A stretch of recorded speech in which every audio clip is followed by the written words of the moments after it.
मनोबुद्धि अहंकार चित्तानि नाहम् न च श्रोत्रजिह्वे न च घ्राणनेत्रे न च व्योमभूमिर्न तेजो न वायु चिदानन्दरूप शिवोऽहं शिवोऽहम्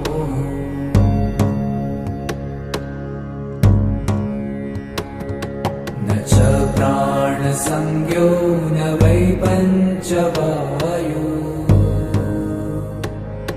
न वा सप्तधातु न वा पञ्चकोश न वा पाणिपादं न चोपस्थपायु चिदानन्दरूप शिवोऽहं शिवोऽहम्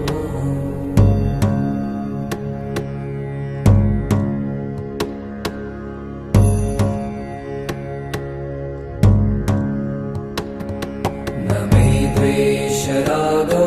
न मे लोभमोहौ मदो नैव मे नैव मात्सर्यभावः न धर्मो न चार्थो न कामो न मोक्षः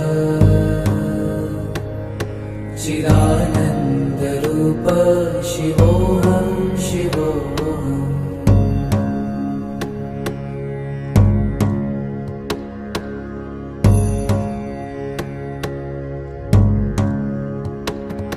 न पुण्यं न पापं न सौख्यं न दुःखम्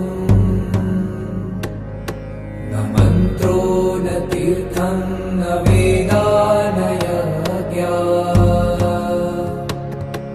अहं भोजनं नैव भोजं न भोक्ता चिदानन्दरूप शिवोऽहं शिवोऽहम्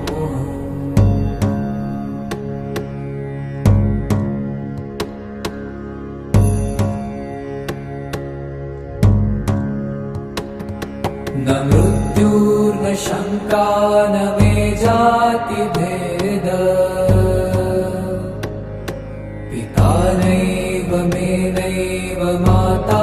न जन्म न बन्धुर्न मित्रं गुरुर्नैव शिष्यम् चिदानन्दरूप शिवोऽहं शिवोऽहम्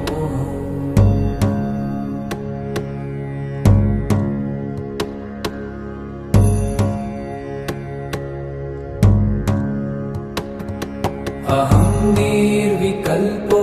निराकाररूपो विभुत्वाच्च सर्वत्र सर्वेन्द्रियाणाम् न चासङ्गतं नैव मुक्तिर्न मेय चिदानन्दरूप शिवोऽहं शिवोऽहम्